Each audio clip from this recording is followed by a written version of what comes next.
Je m'appelle Jocelyne Porcher, je suis chercheuse à l'INRA de Montpellier, à l'UMR Innovation, et je travaille sur les relations de travail entre humains et animaux.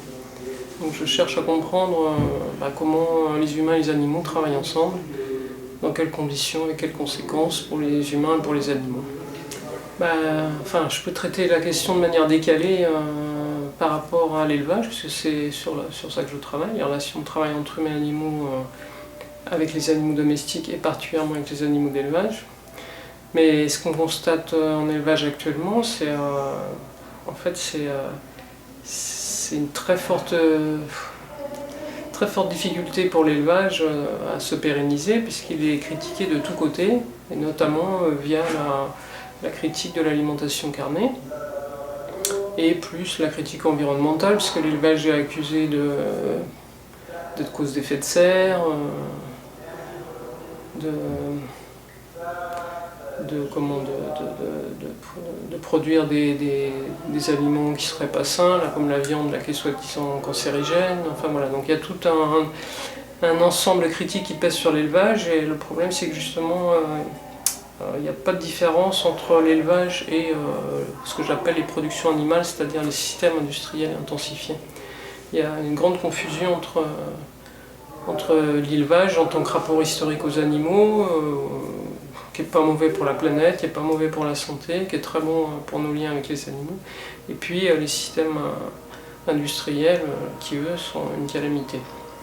Et comme il n'y a pas de différence, du coup il y a une condamnation générale de l'élevage, et donc ça pose des questions graves sur la pérennité de l'élevage et sur la biodiversité animale par exemple. Par exemple en cochon, c'est un animal sur lequel j'ai travaillé plus spécialement, il y a une grande perte de biodiversité en France par exemple. Il n'y a quasiment plus de races non industrielles, quoi.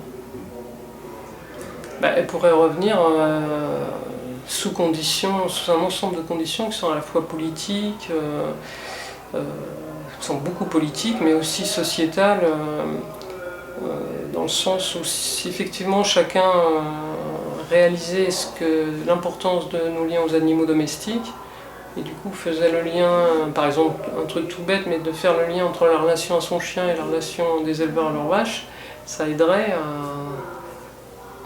poser une réflexion sur l'élevage qui n'est pas, comme en ce moment, de l'ordre du bien ou du mal. C'est très binaire en ce moment. C'est mal de manger les animaux, c'est mal que les vaches produisent de l'effet de serre, etc. On est dans des analyses extrêmement simplistes, et donc il faudrait sortir de ça pour repenser les choses de façon plus complexe, quoi. Non, c'est effectivement, mes recherches, c'est vraiment de repenser la place des animaux domestiques dans les rapports sociaux, en considérant qu'ils ont une place